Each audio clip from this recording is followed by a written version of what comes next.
Well, with us now, UKIP leader Nigel Farage and Conservative MP Peter Bone. You'd think they had something in common.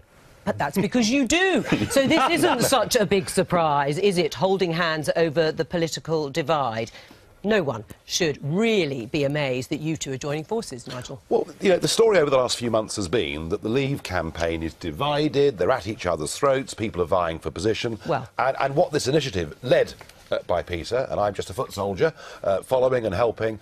What this initiative has done is there'll be 6 of us on the platform in Kettering in a couple of weeks' time, and it'll be the first of a big rolling series of meetings that are going to go right across the United Kingdom. And I think there is a big positive message. Whatever differences we might have had in the European elections or the general elections are irrelevant compared to what we see as the most important vote we'll have in our lifetimes. You agree on that, but you agree on lots of other things too, but, so it wasn't difficult where for you're you. slightly wrong is Go, Grassroots Out, there's an organisation set up myself, Tom Persclove, the member for Corby, and Kate Hoey, the Labour member for Vauxhall.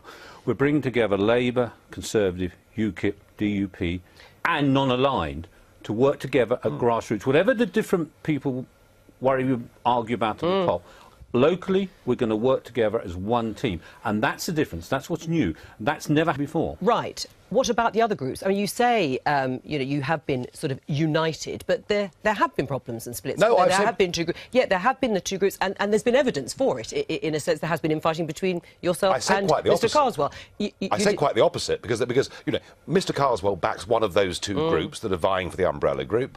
Look, we've no idea when the referendum's going to be. If we spend all our time arguing... You thought it was in June. You said you almost made a bet on this programme. Well, it may well be, but the point is, rather than waiting to see who gets the designation, the point about Go is it's saying, right, let's get back off our backsides, get out there and get campaigning, and that's exactly what we're going to do. Are you talking to Eurosceptic ministers who are now going to be able to, cabinet ministers who are now going to be able to campaign freely? Now that David Cameron... Who have you talked to? Eurosceptic minister. Yeah. Names, please? No, these will all come out. You know that they can't actually come out until the negotiations are finished, or which will probably be in February. But there are ministers talking to us now. We will be setting up Go groups across the countries in constituencies everywhere. It is the working together. And it's the first time I've known Labour, UKIP, Conservatives working together on the ground. And that's the key thing. And actually, from a Go point of view, we don't care who gets designation for the referendum. That doesn't matter. We want, but you would talk about 2 groups. There are actually about 40 different groups. Yeah, Better Off Out, Farage, yes, Freedom of Association, Independent, you know, on and on. We're getting them united on the ground, and you cannot wait until near June to do it. We have to get on and running now, and that's what we're doing. What about Boris Johnson's comments? I don't know if you've heard them this morning, sounding pretty Eurosceptic, or hedging his bets, one might say. Yeah. But do you think you could do this? Yes. Look, I think the attitude, and we discussed this earlier today. We want Boris Johnson. We want as many high-profile figures as possible. Who knows? Maybe even the Prime Minister will come back disappointed and say he's going to back us. Do you believe that? No, not for a moment. But I asked in the Commons whether he would like to join Go, and he said he will consider it and make his decision.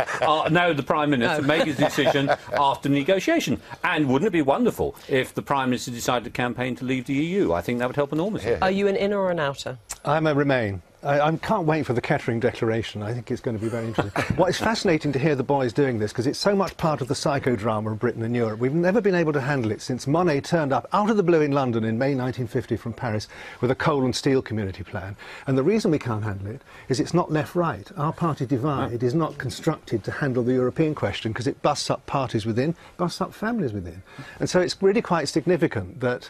And also, if I don't want to be unkind, because you're both in a benign mood and so am I, but your side of the argument is almost Trotskyite in its capacity to have splits, including you and this... Nigel Farage looks shocked. Just briefly. So if you can pull this off, this is really quite something, your Kettering. Well, that's the point about it, isn't it? And the youngest Conservative MP, Tom Persclove, is a founder member of Go. So it is not... It's not old or young. It's cross-party, fascinating. cross-age. Fascinating though this is, we have to stop it there. But thank you, Peter Bone. You're staying. You're remaining for this particular one. Okay, I'll accept.